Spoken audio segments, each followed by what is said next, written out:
But before getting to bridge climb, I did a bit of garden maintenance. Yep. You're probably following paths. I think we are. Yeah. I think we are. Garden paths. Yeah. But yeah, so did some garden maintenance again for only 1 year, but then I got poached from another sort of horticulturalist company, but very niche horticulturalist company. They actually were Northern Parks, Macquarie Parks, that's what it's called, cemetery. Okay, yeah. I Okay. used to be a groundskeeper for a cemetery. Interesting. Yeah. Interesting. The Dead Centre Macquarie. Yeah, that's right. We used to do the graveyard shift all the time. You can tell we're friends. But yeah, so that was always interesting because doing those type of jobs, especially the garden maintenance and the cemetery stuff, big long lawns with, unfortunately, not unfortunate, that just happens, but loved ones have their memorials and stuff for people all along.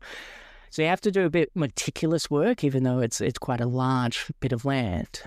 So we always work in a bit of like a chain gang without the chain, but we all work sort of our hands and knees and trimming things and pruning stuff.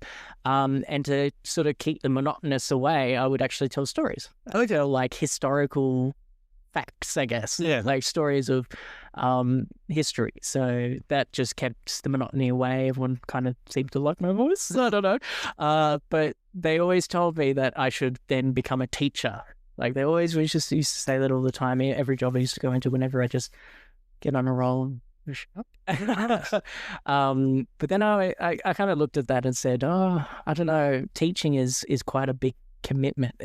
I don't think I have the sort of dedication to it to realize that these are not just me telling stories to kids. These are teaching kids and actually the future generations and stuff like that. So I don't have that sort of medal or mentality, but I definitely like telling stories. Yeah. So then again, when my parents kind of saw an ad for bridge climb, they threw it up there and said, "Why don't you apply?" So I did. Yeah. That kind of lands me into To where we are today. So it was at Macquarie Park Cemetery and Crematorium. Yes. So in that cemetery, going back to episode 1, I tracked down some of the graves of these men. Right. Led me into there. And that's where Sydney Addison is buried. Sydney Addison is actually, which is a whole other thing which I'm going to do in a separate series, not to do with the project with the Tour Guides Tour of Australia, it'll be something else. But Sydney Addison is buried underneath his wife Edith Addison, who passed away 2 months after giving birth to their son, within a 6-month period of him. That's right, and he was orphaned. He was orphaned. So Sydney passed away.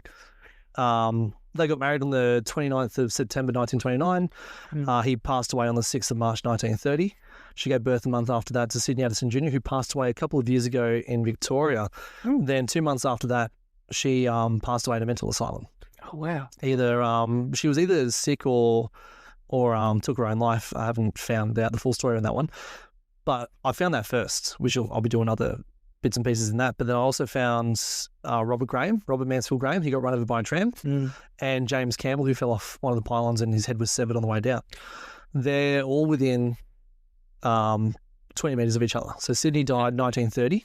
Robert Mansfield Graham died 1931. And James Campbell died 1932. Wow. So all died within 3 years, all buried within 20 metres of each other. And all worked on the bridge. So maybe they spoke to each other, maybe they told stories about their loved ones. But before they were moved there, they were in a cemetery in North Sydney, where now a library stands. I can't remember the name of the street now, but they got exhumed from there. I honestly cannot remember. They got exhumed from there and moved to the cemetery. Wow. Because the earliest graves that were there were early 1900s. I don't know if you know this, but you lease a site. Right. For 99 years. Okay. So after 99 years, if there's no living relatives that want to keep the site, it's exhumed.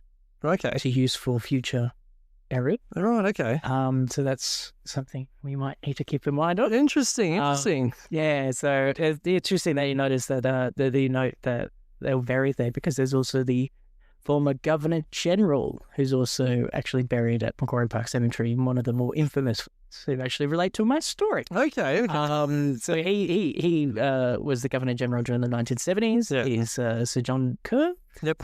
He very infamously dismissed our Prime Minister in 1975, Gough Whitlam.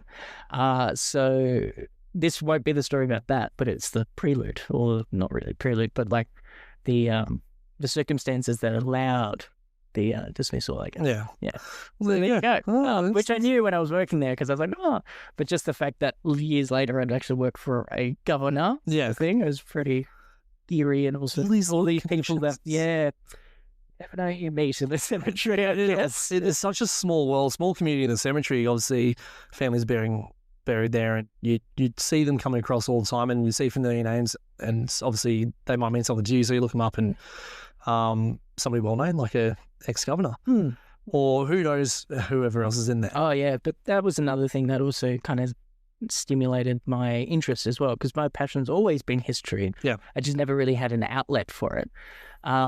But working at that site and looking all these different names, and I think most things was just curious as to what their stories were. Yeah.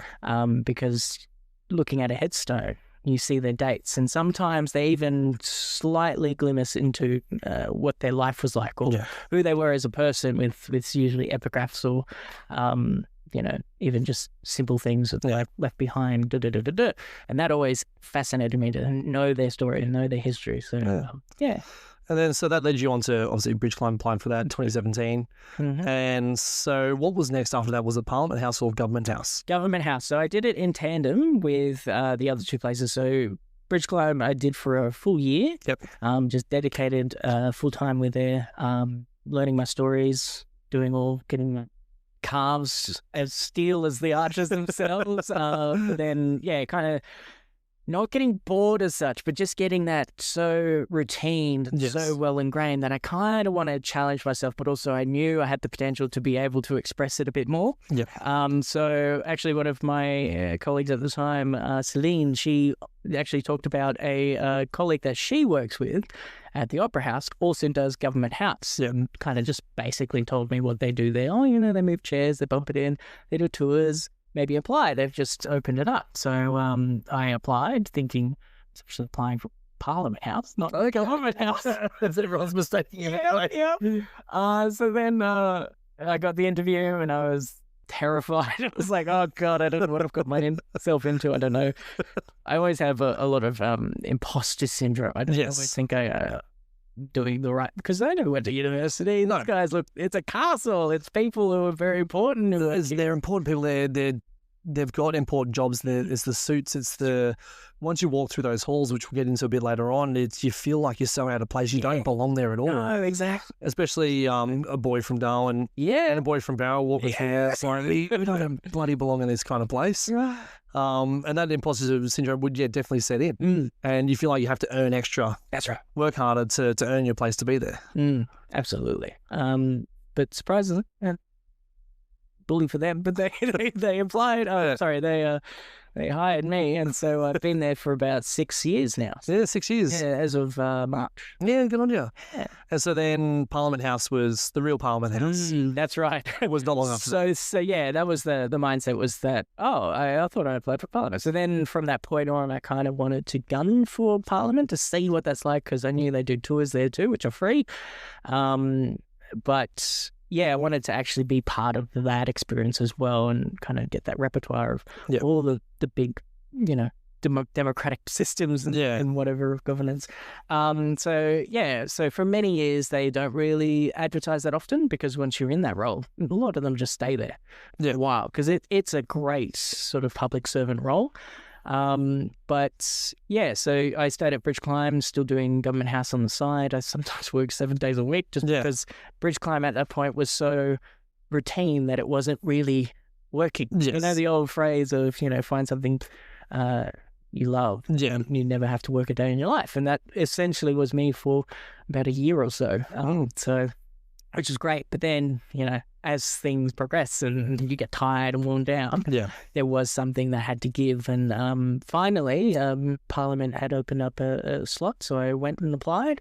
And then, bully for them again, they decided to hire me. So again, even though I've been working Government House, proved my mettle there, still had imposter syndrome. It's a different prestige there as well, because obviously Government House deals with the Governor General.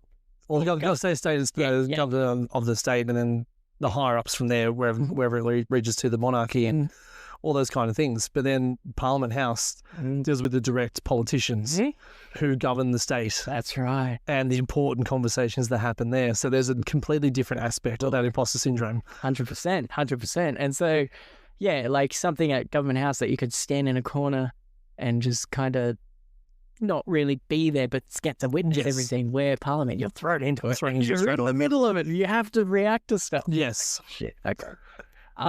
So that was a big learning curve, which was fantastic to experience and all this stuff. But so I gained a few other friends and colleagues along the way with them. Hopefully you get one of them on the hope. Fingers crossed. Fingers crossed. Yeah. But yeah, so then again, doing the two again, something had to give. Yeah. And I decided that even though I gunned for it and even though it felt like the way forward, I decided that Government House has been a very loyal and true partner to me for the last 6 years. So I gave up Parliament just to focus on Government House. It can be too much. Yeah. And there's no stopping the thirst for knowledge. And like we love telling stories. We love to sit down, educate people and just spill our guts till the heavens come out. I remember when I did your Parliament tour, there's a few stories I want you to bring up a bit later on. But I remember sitting in the room, in the chamber. Yeah. And you had the microphone in front of you.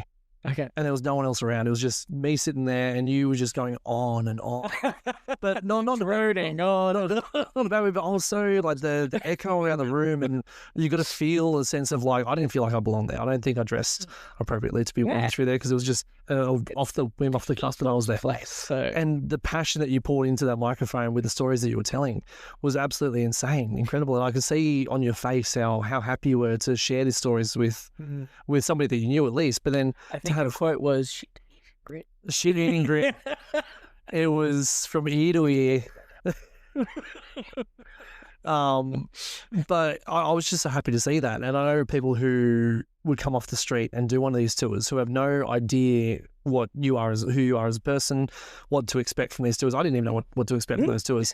And I was blown away with the amount of stuff that you were showing me and sharing with me. One of them actually, which I'll ask you, I was going to ask later, but I'll ask you now, was about the roll call. Oh, yeah. Of the two gentlemen. One of the names I got was Ted Larkin. And I can't remember the other bloke's name. So that was Sergeant Larkin and Lieutenant Colonel Braund. I have to say it that way, otherwise I forget the names.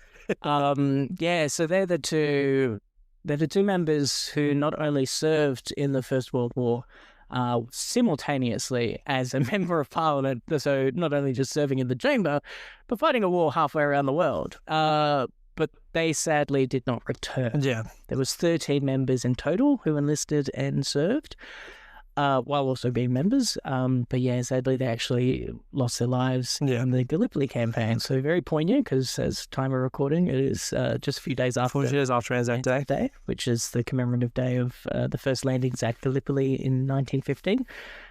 So Lieutenant Colonel Braund, he survived an entire month of the conflict, but sadly fell basically to friendly fire, sadly, for leaving from one trench to another. He had suffered a lot of hearing loss due to the shellings and conflict, as you'd imagine in a war. So didn't hear the call out. So as you move from trench to trench, you have a call out to make sure you're not an enemy. Yeah. Didn't actually hear that, so he got fired upon, sadly struck. But Sergeant Larkin actually served with his brother, and they landed on the beaches at Gallipoli on the first day, but sadly both of them fell on that first day of conflict. So trying to take the beach, they simultaneously lost their lives in that sort of conflict. But